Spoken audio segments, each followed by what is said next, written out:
السلام علیکم. دا نیو ډاگی خیل دی او دا روډ دی او روډ سره تاسو ګورئ غټ ډیران جوړ شوی دی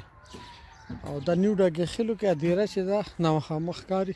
دا تولاشی ده چې دلته کې دا د پی ټی آی ټایګر ګروپ مشر هم دی. څو ځلې مې دوی ته وویل چې بھائی دا یو کمیټه نه ډسبین راوړئ دلته تاسو له هات خټک ټول راځي جلسو له راغلي دي نو مهرباني وکړئ چې دا سړک به بند نه شي ځکه هسې هم وړه غوندې لار ده چې دې سره مکمل دا بیا وړه شوې ده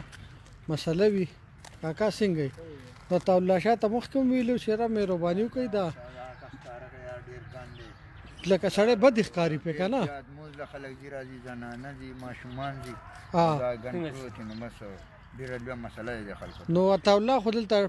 د پی ټی آی والا مشر دی که نه نو ما خو هغه سره څو ځلې وویل مخامخ هغه ته مو وویل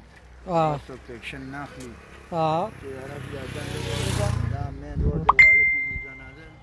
زنانه پې دي ماشومان پې دي جوماتونو ته پې واړه دي سبقونو له مدرسو ته ځي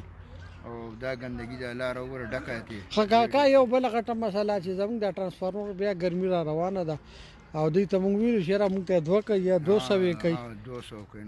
نو هغه مو څه پورې لا دغه چې دوی مونږ له دا وړوکی کار نه کوي د دې ځای زموږ دا مشرانو نو مونږ د چا نه ګیله وکړو. بس دا د مشرانو کمزوري ده یعنې مونږ قوم ورسره رنګه هیلپ کوي چې بالکل ولاړ یو ورسره چې دا نه چېرته تل غواړي مونږ ورسره ځو باقاعده خو بس مونږ به داسې کار وکړو چې مونږ د خټک وغیره ته دا دغه کوو چې زمونږ په دې ویډیو لږ عمل وکړو ایکشن والی مونږ د ټرانسفارمر 200 کوي او دلته یو د کمیټه هغه ټرانسفارمر تقریبا ډیران 400 کورونه په یو ټرانسفارمر باندې دي زیات دي جی اوسه 400 تقریبا زیات دي او دا یو ټرانسفارمر دی. نو دلته که د دې ټرانسفارمر مسله حل کی او یا دلته کې دا چې کوم د ډیران دا مسله ده دلته موټې دی ګوټ کې یو هغه ډرم دغه کې ده دا ټول به یې کې چې کمیټه ولا به راځي وړي به که نه لکه دا چې کله لږ و نو ما درته ویلو دا خو ډېر پیلاو شو لګیا دی په مخکې روان دی نو زموږ مخلصانه درخواست دی بالکل د دې مشرانو ته د تولاشا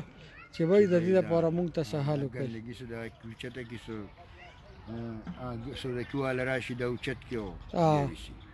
ډېره مننه ډېر مشکور یو د دې ډېر مهرباني.